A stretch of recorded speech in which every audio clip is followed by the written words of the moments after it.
बड़े एक्सपर्ट लोग आए थे। अभी मुझे दिखा कि कुछ एनसीपी के बड़े हाई लेवल के एक्सपर्ट आए थे और मुझे लगता है 2-3 नेफ्रोलॉजिस्ट यहाँ रहते हैं, है ना, जो ट्रीटमेंट कर रहे हैं किसका, किडनी पेशेंट का, नेफ्रोलॉजिस्ट। शायद उसमें एक डॉक्टर शाह करके कोई होते हैं, मुझे लोगों ने बताया, डॉक्टर शाह नेफ्रोलॉजिस्ट। शारमिन डिंगा वो भी शायद नेफ्रोलॉजिस्ट है, या कोई MD MSc और DM है मेडिसिन में, पता नहीं मुझे।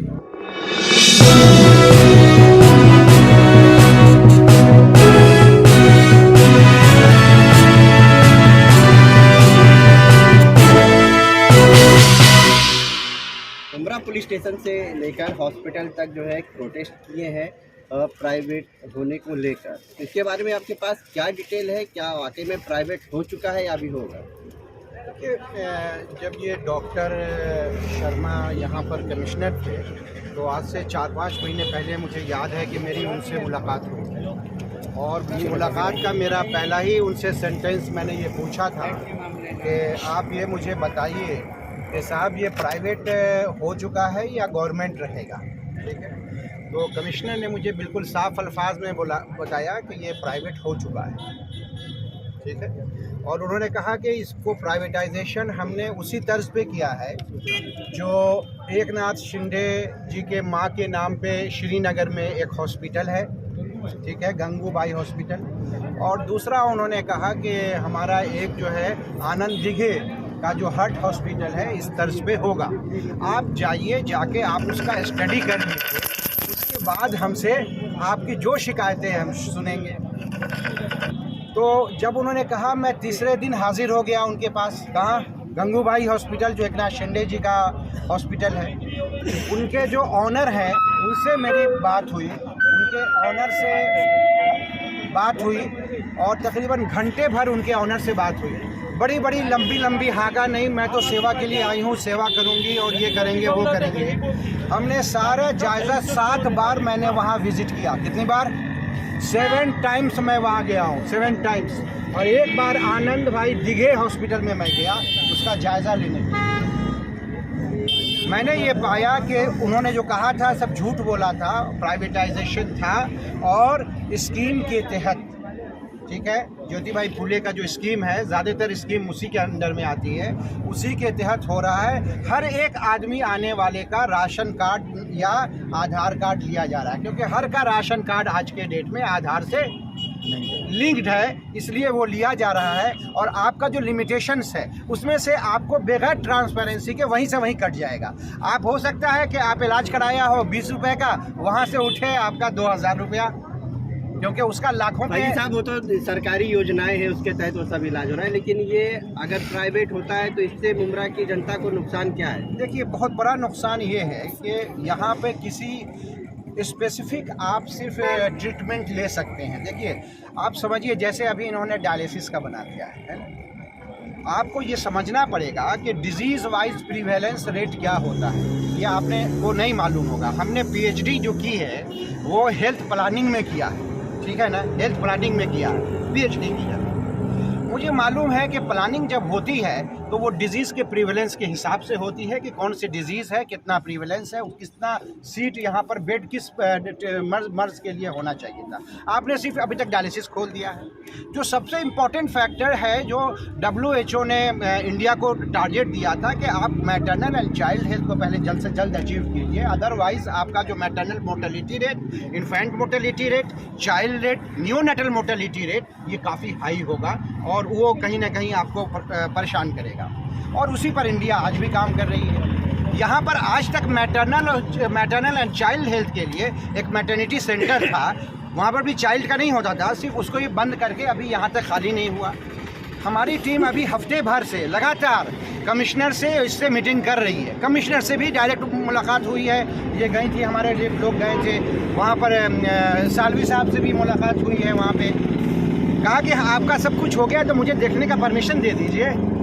हाँ, सब हो गया। के विधायक दौरा किए थे, उनका कहना है कि हॉस्पिटल प्राइवेट हो या कुछ भी हो, लोगों को इलाज फ्री मिलेगा। इसमें क्या? देखिए, समझिए आप इस बात को, ये गंगू भाई और आनंद भाई दिघे दोनों प्राइवेट है और कैशलेस है। क्या है? कैशलेस है। वहाँ पर कोई आपको देना नहीं है, लेकिन पर्टिकुलर डिजीज़ के लिए ही मिलेगा आपको। उससे ज़्यादा का नहीं मिलेगा। नंबर 1, आप किसी के लिए आते हैं आपको उसके लिए नहीं मिलेगा, जबकि गवर्नमेंट हॉस्पिटल होगा तो आप जिस डिजीज़ के लिए आएंगे वो डिजीज़ का ट्रीटमेंट आपको यहाँ मिलेगा। नंबर 1। नंबर 2, जब आप जाएंगे, जब जो लोग बड़े एक्सपर्ट लोग आए थे, अभी मुझे दिखा कि कुछ एनसीपी के बड़े हाई लेवल के एक्सपर्ट आए थे, और मुझे लगता है 2-3 नेफ्रोलॉजिस्ट यहाँ रहते हैं, है ना, जो ट्रीटमेंट कर रहे हैं किसका, किडनी पेशेंट का, नेफ्रोलॉजिस्ट। शायद उसमें एक डॉक्टर शाह करके कोई होते हैं, मुझे लोगों ने बताया, डॉक्टर शाह नेफ्रोलॉजिस्ट। शारविन डिंगा वो भी शायद नेफ्रोलॉजिस्ट है, या कोई MD MS और DM है मेडिसिन में, पता नहीं। फैजी साहब, आपने प्रेस कॉन्फ्रेंस ली थी और आपने कहा था कि इसके लिए आप आंदोलन करेंगे, उसको कई महीने हो चुके हैं, लगता नहीं काफ़ी देर हो गई, चिड़िया खेत चुक चुकी है? नहीं, जब उन्होंने कहा था उसी वक्त में, जब उन्होंने कहा था उसी वक्त हम फ़ौरन, हम पता चला, हम कमिश्नर से मिले, कमिश्नर का तबादला भी हो गया। हमको पूरा रिसर्च करने में, भाई उन्होंने कहा कि आप हमसे तभी शिकायत कीजिए, पहले एक बार ज़रा अच्छे से कर लीजिए। मैं हेल्थ एक्सपर्ट हूँ, मैं जाके इतने अच्छे से कर दिया उनका। वहाँ पर लो लेवल के BA MS डॉक्टर वहाँ पे हैं, समझा। नंबर 1 MBBS भी हैं, कुछ MBBS है, पर्टिकुलर डिजीज़ की ट्रीटमेंट चल रही है, पर्टिकुलर डिजीज़ की सिर्फ, ठीक है। वो भी लोगों के वही राशन कार्ड और वो सब लिए जा रहे हैं, वो पूरे डिजीज़ का वहाँ पे है नहीं। जब मैं खुद को, अभी मुश्किल से 20 दिन हुए होंगे, मैं आनंद भाई दीघे में, मैं कहा कि भाई मेरी तबीयत बहुत ख़राब है, सीने में दर्द है, मुझे जल्दी से दिखलाओ। तो मैं एक आदमी के पास सिस्टमेटिकली गया और सबसे उनकी टेक्नीशियन की डिग्री क्या किया है सबका पूछा। सब पता चला कि भाई साहब सब कहीं कहीं से उठा के लगा। किसी ने कहा कि हाँ मैंने किया है, मैंने देखा है, थोड़ा बहुत सीखा है, इसलिए हम कर सकते हैं, ठीक है। इसका मतलब ये है कि डिग्री तो नहीं है, अब टेक्नीशियन भी फुल्ली नहीं है मेरा। फिर उसके बाद ECG निकाला, फिर उसके बाद 2D इको निकाला। 2D इको वाले से मैंने पूछ दिया कि भाई बताओ ये 2D इको जो निकाले हो तुमने कहीं इसकी स्पेशलिटी रखी है? क्योंकि मैं 2D इको मैं अपने छोटे भाई का हमेशा नायर हॉस्पिटल गवर्नमेंट में कराता हूँ, और वहाँ पे वो आज से 6-7 साल पहले 500 रुपया 2D इको का चार्ज है। और वहाँ पे जो करने वाले होते हैं वो सब MD होते हैं जो कर रहे होते हैं। यहाँ पर एक अब आप समझिए फ़र्क को, और यहाँ पे आपको कोई उसका रिपोर्ट जो है बहुत ऐसी ही नॉर्मल, कोई उसका एक्सपर्ट उस पर सिग्नेचर करके नहीं मिलेगा। फिर डॉक्टर से दिखाया, मैंने उससे दिखलाने के बाद पूछा आपकी क्या डिग्री है? तो उन्होंने कहा मैं जो है BA MS हूँ सर। क्या है? गवर्नमेंट का रूल आ गया है कि कहीं भी प्राइवेट के लिए भी आ गया है कि आप कोई भी अच्छे हॉस्पिटल है और इस स्टैंडर्ड का आपका ISO का है तो आपके यहाँ कोई भी BA MS BU MS और ये सब नहीं चलेगा, सारे के सारे MBBS ही रहने चाहिए, एक भी नहीं चलने वाला है। और ये तो ये कहानी पूरी। इस हॉस्पिटल का आपने निरीक्षण किया, इसमें अभी हमने संदीप सालवी से परसों ही पूछा था कि हम लोग को जाने दीजिए भाई निरीक्षण के, हम लिख के तो नहीं देंगे साहब, क्योंकि हम मुझे मालूम है कुछ है नहीं सिवाय एक आपने उसका जो है नेफ्रोलॉजिस्ट सारे भर दिए, यानी कि नीम हकीम खतरा है जान। आप समझिए इस खेल को। और यहाँ पे काफ़ी कुछ सब कुछ ख़त्म हो चुका है, लेकिन हमारे पास एक आस है कि हमारी बात शुरू हो गई है स्टेट लेवल पे। हम जानते हैं कि ये सारी चीज़ें जो है वो है कॉरपोरेशन के अंडर में, लेकिन मैं आपको दिखा दूँ, मेरी ख्वाहिश भी थी, मैं बहुत दिन पहले भी कहा था कि मैं इसको गवर्नमेंट मेडिकल कॉलेज बनाना चाहता हूँ, ठीक है। और उसके अंदर जब एक बार मेडिकल कॉलेज हो जाएगा तो सारा खेल ख़त्म, सारे आपके डिजीज़ के यहाँ पर इलाज होंगे। और अल्लाह का शुक्र है 2 महीने पहले ये गवर्नमेंट का आ गया, टाइम्स ऑफ इंडिया सब ने निकाला है, ज़रा पढ़ लीजिए क्या है ये टाइम्स ऑफ इंडिया। महाराष्ट्र को 12 मेडिकल कॉलेज मिलेंगे, 12 मेडिकल कॉलेज का अनाउंसमेंट हो गया है। 4000 crore ADB Asian development bank से 4000 करोड़ का लोन इनको दिया जा रहा है, ठीक है। उससे 12 मेडिकल कॉलेज बनने हैं, उनमें से नहीं है, नहीं है, ये नहीं, हमें डिमांड करनी पड़ेगी ना, इतनी आसानी से ये कैसे हो जाएगा? इतनी खुशनसीबी हम नहीं हैं, लेकिन उसमें लिखा हुआ है कि एक कॉलेज हमें कहीं पर भी ठाणे में बनाना है। अब आप समझिए पूरे स्टेट में 12 है, ठाणे के लिए 1 है, ठाणे में ऑलरेडी बना है। हम चाहते हैं कि ये हॉस्पिटल हम स्टेट को कहें कि साहब ये प्राइवेटाइजेशन होने वाला है, या 2-3 साल ये अगर चला ले कॉरपोरेशन इसको, तो वो आराम से, जैसे सारे आपको कूपर हॉस्पिटल, ये सारे हॉस्पिटल हैं, सब पहले क्या थे, कॉरपोरेशन के हॉस्पिटल थे। और कॉरपोरेशन 3 साल, जब 2-3 साल हो जाता है तो उसको गवर्नमेंट ले करके मेडिकल कॉलेज में बहुत आसानी से कन्वर्ट कर देती है। तो हमारे पास बेस्ट अपॉर्चुनिटी है कि मुमरा वाले साथ आएँ, दूसरे पार्टी वाले भी साथ आएँ, चले हम सब मिल करके इसको मेडिकल कॉलेज में कन्वर्ट कराते हैं। 100 बेड का सब जगह प्रोविज़न 100 बेड का है, 4000 करोड़ है, 12 बनने हैं, एक थाने में बनना लिखा हुआ है क्लियरली, एक थाने में बनना है। तो वो थाने का बना बनाया उनको मिल जाएगा, इससे अब बढ़िया बात कोई नहीं हो सकती है। इंफ्रास्ट्रक्चर भी ऐसे मुनासिब जगह भी नहीं। और अगर इसको हमने साइन कर दिया MOU या कुछ भी कर दिया, उसको थोड़ा तो जा सकता है, लेकिन फिर लंबी कहानी हो जाएगी। उसको प्राइवेट को नहीं जाने देना है किसी भी हालत में, ठीक है।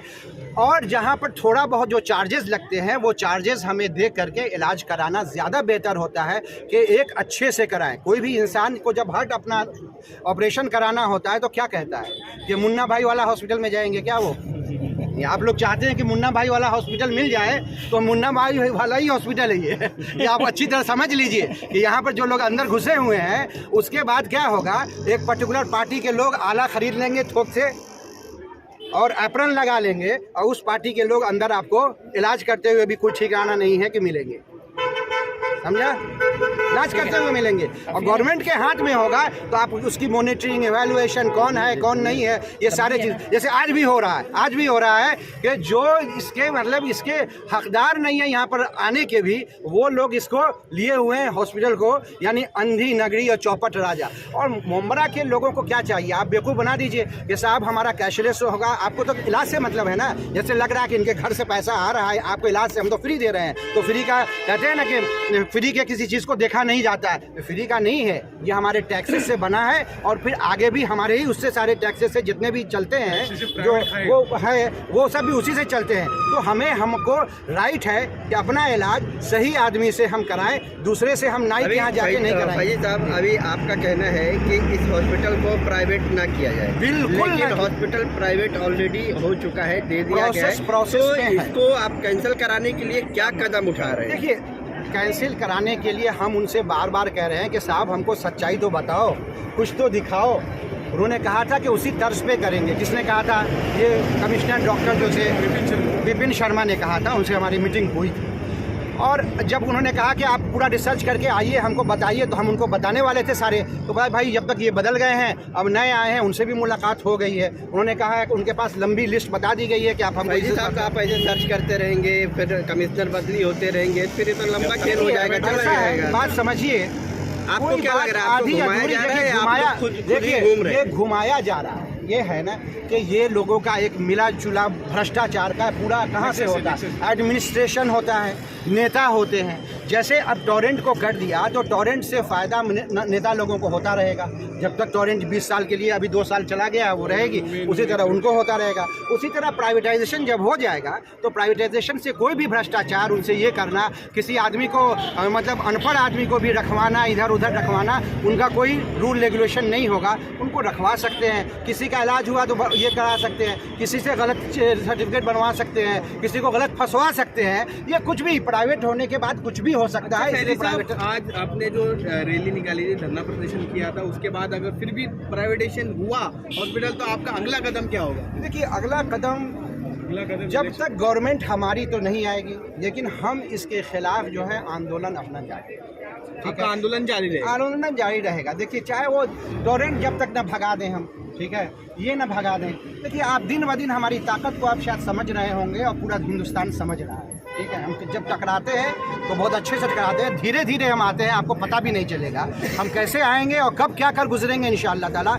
और हमारी ताकत हम नहीं है, अवाम को, ठीक है। वो अवाम कब क्या कर देगी और कहाँ उठा के फेंक देगी, आपको पता तक नहीं चलेगा, ठीक है। 4 चीफ मिनिस्टर का पता हवा नहीं आज निकल गई कैसे, और अभी हम उस पर भिड़े हुए हैं जो हिंदुस्तान का PM बना बैठा है, और एक जो है होम मिनिस्टर बना बैठा है, उसकी हम लोग या अभी हमें भी अगले हफ्ते गुजरात के लिए रवाना होना है, ठीक है। हम रवाना हो रहे हैं, हम भी आएंगे लेकिन जल्दी, और हमारा ये कार्यक्रम चलता रहेगा। हमारा एक सिंबॉलिक कह लीजिए, आज इस छोटा सा ये हम इनको सिर्फ एक समझा रहे हैं कि हम करेंगे, हम आपकी मुखालफत करते रहेंगे, और धरना प्रदर्शन जारी रहेगा। मतलब हर थोड़ा दिन तक जारी रहेगा, सिर्फ उसी का नहीं रहेगा। थोड़ा हम भी डायबिटिक आदमी है, हम कभी कभी हम सोचा है हिम्मत करके कि मैं भी भूख हड़ताल पे बैठ जाऊंगा।